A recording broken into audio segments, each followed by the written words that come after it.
Hey guys, this is Lord here, back with another action figure review. Today we'll be taking a look at the DC Multiverse Swamp Thing of Planet Ram. I think it is Ram, or better known as Thanagar, where Hawkman and Hawkgirl and the like hail from. This, of course, a mega fig from the fine folks over at McFarlane Toys, as well as the local friend who shall not be named for privacy reasons, who's kind enough to hook this up for the clearance price of, what, 20 bones? So that's half off. For those of you not in the know, Megafigs typically go for about 40 bucks, and is one of the final Mega figures I needed for my DC Multiverse collection. I almost have all of the comic book based ones. Almost. I still need the Rookie from the Rookie 2-pack, which the local friend who shall not be named for privacy reasons will hook up when he can find it. And the final suit Batman. I think those are it. After that, I think I have all of the comic book Mega figures.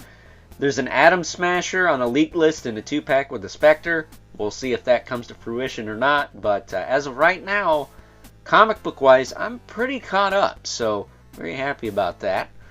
However, we're not here to talk about all that. We're here to talk about Swampy here, who is very orange. Kind of looks like a pumpkin. This Halloween Swamp Thing, as I like to call him. But why don't we cut right to the chase, to the meat and taters of this review, and take a look-see at all Swampy has to offer in terms of accessories. Got the collectible trading card. Picture of orange Swamp Thing there. Is that upside down? That might have been upside down. I don't know. But either way, he is orange because the foliage on Hawkman's homeworld Thanagar and or Ram and or whatever is, I guess, orange. So that's why he's orange. Makes sense. He's green on Earth, orange there. I wonder if he's blue somewhere. That said, you get a pair of open hands, which are swappable with these fists, which are new to me. I think the glow-in-the-dark Amazon exclusive Swamp Thing had those, but don't quote me on that. But it's nice to have the fists. We don't get the weapon in, but we do get the hockey puck display stand releasing with all McFarlane Toys releases, and based off how big this Monongahela is, that's pretty darn useless. Now, one thing to note, if you remember my Adam Strange review from way back, you remember that he wasn't a 12-inch tall freaking monster. But also, I think I mentioned that he goes with this Swamp Thing. So to have them together is pretty cool. I like building teams. And in case you're wondering, yes, I'm rocking the Optimus Prime face shield on my Adam Strange. Eventually I will give him a couple extra guns from that one weapons pack that has the extra, like, laser pistols and whatnot. But I haven't got to that yet. Now, this figure is the same as the green one as far as the skeleton goes. The upper torso is all new, I think. At least the overlay is new. The shoulder overlays are new on both sides. Those go onto the biceps. I'm assuming those are also overlays. And the legs appear to be all the same as the last Swamp Thing. It doesn't appear to be anything different about those. But the shoulders, biceps, chest, and of course the head, which is very classic Swamp Thing with the shape of it, because it doesn't have a neck. You can see his neck is like buried under all this foreign foliage here, alien foliage. So it gives him that first appearance look with the no neck. Would not be surprised if they paint this green and brand it as DC Classic, even though that's not exactly how it works. It wouldn't surprise me, because painting this green, I don't think it would make that much of a difference. I think it would look pretty fun, pretty good in green. And you know what?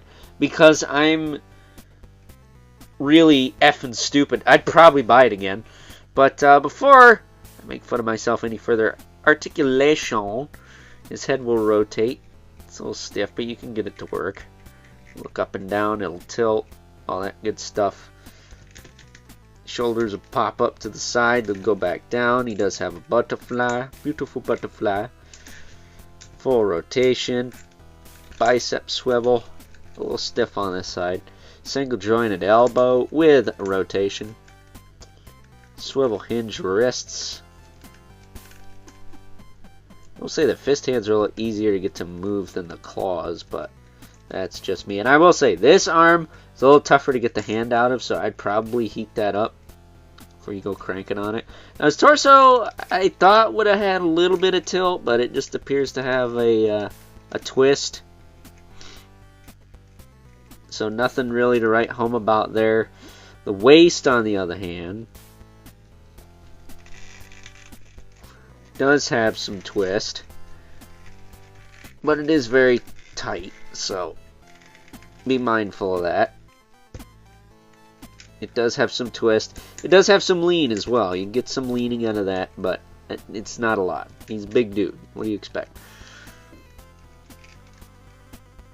Now the legs, pretty standard for DC Multiverse. You can kick them forward about this far without stretching anything. And then this far out, you do get your minimalistic thigh cut there. His legs are plugged in all the way. That's a plus. The first Swamp Thing I had, he wasn't like that.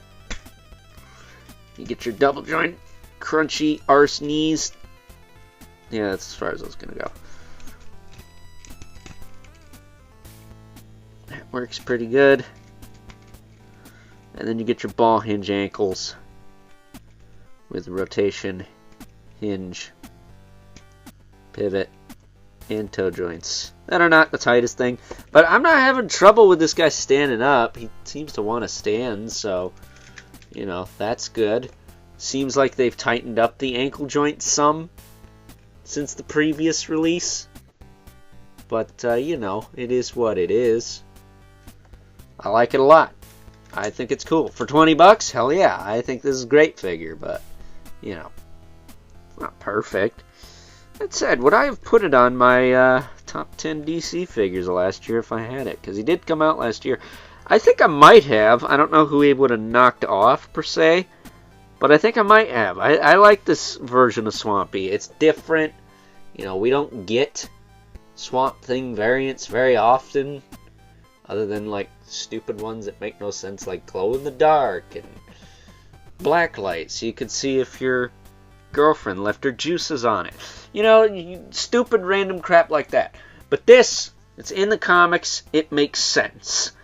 It's weird looking, it's crazy looking, but I like it. I think it's cool. I like seeing Swamp Thing in different colors. Like I said, I wonder if there's a blue version. But before I wrap this up, bring in our two regulars, even though you know this guy's a freaking giant. There's Brother Mandibilith. There's Spawn. They're absolutely dwarfed by this guy. And, you know, that's how it should be. Maybe he shouldn't be a giant, but he should at least be bigger. So, with that being said, it's time now that we wrap things up with some final thoughts.